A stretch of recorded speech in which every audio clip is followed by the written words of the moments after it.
Crown of the tower, the very top of the tower, we have herons looking down at us. And when you come down to the bottom of the bell chamber, the big gratings on the four corners of the tower are four eagles that are looking down at us. And at about the 30-foot level, we have a band of engravings of swans, pelicans, and flamingos, all birds native to Florida.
Now, the home was completed in 1932. It's Mediterranean Revival style architecture, and Mr. Buck hired the same landscape architectural firm who designed BOK Tower's gardens.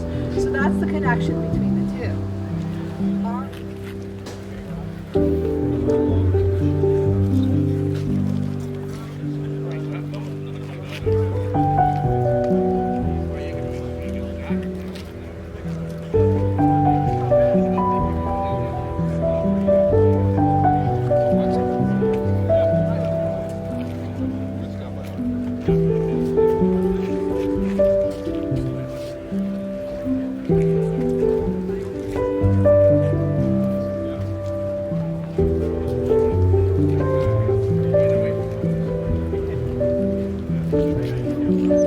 Thank you.